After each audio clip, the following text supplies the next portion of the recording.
I'm Crystal Rosas with Wild 94.9. We play your song, I'm Not Pretty, every single day nonstop. It's such a fun song.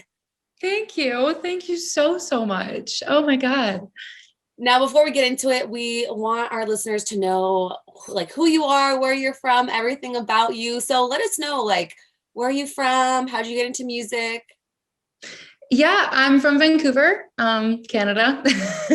And I've grown up just listening to music, and my mom's a music teacher. So music has always been like a part of me. And yeah, I've just like, I never thought that I would ever actually be a singer, but I'm very, very thankful. I've worked real hard to get here. So it's really, really great. Whoa, so your mom was teaching music, and I'm sure she passed a lot of that down to you. Like, how was that in the household? So great. She taught me how to play guitar, my first instrument, and she was actually like my classroom teacher, but I spent a lot of the time in the hall because I'm really bad at following rules. So yeah, it was really, really great though. And so you said she taught you how to play the guitar. So what age did you start venturing into music and kind of start taking it seriously? I started learning guitar when I was like 10 or 11, somewhere around there. And then took music quite seriously, like as a career, probably around like 17 or 18 was when I was like, I'm going to move to the big city and I'm going to play like one show and I'm going to get signed immediately. And like, that didn't happen. um, took a couple more years than that, but yeah, it was definitely a dream. I mean, like Disney movies, right? They just like hype you up, and they're like, "It's all you need." Like, Yeah. exactly what I'm gonna do. But yeah, I started taking it seriously and started writing songs when I was 11, and I didn't really classify myself as a songwriter until just recently. I don't know why. I just like was like, oh yeah, like everybody just like sits and writes songs in their bedroom. Is that what everyone does? And it wasn't until recently that people were like, no, we don't do that. And so yeah, I'm a songwriter and a singer, and here I. Yay. So what did your mom play for you growing up? What were you listening to? Who did you look up to?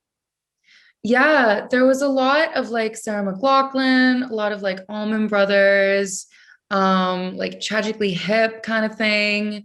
But then when I started choosing the music, it was more like Christina Aguilera, Britney Spears, Mm. Hilary Duff. I went through like a major like Avril Lavigne stage as well. So yeah, those were kind of like the OGs. And then throughout, I kind of started really listening to like Sia and Jessie J, and now some of my biggest idols are like Julia Michaels and Conan Gray, and yeah, just to name a few artists there. I feel like I've like given you like the full list. No, I definitely hear that in your song. Now let's get to I'm Not Pretty. It talks about what's really important right now, which is body issues and how we view ourselves and trying to get over any stigmas that we have about ourselves and getting into that confident space. Where were you writing that song? I was at the end of 2020, which was a year for, I would say, most of us. I was just, yeah, not feeling the best about myself, and just being cooped up inside for a year. You know how it is. And then I heard like this TikTok sound that said, "I've never seen two pretty best friends." And I don't know, I was just having a really rough day, and it just got to me. And I was like, wait a minute, like all of my best friends are gorgeous. Maybe I'm just the fun one. And like totally just, yeah, went off on it. And I just wrote like this little hook and posted it on TikTok, and like didn't finish the rest of the song. And so this was like the first song that I've ever written that I didn't have fully finished before I presented to the public. And so when it started blowing up, I was like, oh my God, no, no, no, no, no, like make it stop. Like you can't, don't like this one. And then Elijah Woods hopped on and started producing it. And I was like, this is going way too fast. I don't even have the song finished. And then it was a crazy other like 48 hours that we wrote the song together in, and then released it 3 days later. And the rest is kind of history. Man, it feels like that just blew up overnight. How were you feeling? What were you thinking? Like, Lots of anxiety attacks, not gonna lie. Lots of like really, really big excitement of like, oh my God, like this is my dream, like it's actually happening, and a lot of like pinching myself, but also a lot of like, oh my God, it's actually happening. Oh my God. So lots and lots of emotions. Can't even list them all for you, but mostly good. I'm very, very grateful for this opportunity and the fact that I'm able to live out my dream. Yeah, and so what are you planning on working on now? Is it more music? Are you is your mom there riding with you and just like on this ride with you? Mom's gone home. She's been here for a while with me, just being like my rock. But I'm writing a lot with Elijah Woods and Brian Tedder, just kind of like dropping that name. No big deal. But yeah, I'm writing a lot with Elijah Woods. I'm actually going over to his house to continue writing. We're just writing as many songs as we possibly can, and there's definitely new music coming out soon. I can't give like a date, but yeah, it's coming. It's coming. Yes. Now tell your fans like how you're staying sane during these lockdowns and sheltering in place. I know things are kind of starting to open back up, especially since the vaccine is getting really popular. But what are you doing to help yourself and mental health during these times? It's finally getting warm out. Being Yay. in Oh yeah. Canada, oh my goodness. If you asked me this like a couple weeks ago, I'd be like, absolutely nothing. I'm dying. It's cold. But now, now that it's starting to warm up, I am so excited.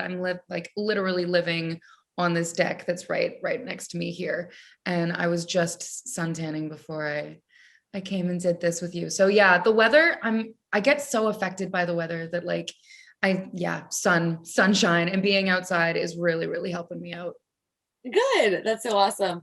Well, we are so excited to see what else that you are working on. Your video, I saw some behind the scenes footage that dropped already.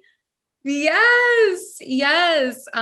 So excited, so excited. We filmed it in a day, and like when they were like, "Okay, you're gonna film an entire music video in a day," I'm like, "This cannot be done," but we did it, and it like I'm so freaking happy with how it turned out, and like everyone like it was like my first major music video, and just the vibe. We were all just so happy. Like even on like hour 18 of going, we were all just like, "All right, let's keep going," and I was like, yes. I'm on like my fifth coffee. I'm like, let's dance. Like it was crazy.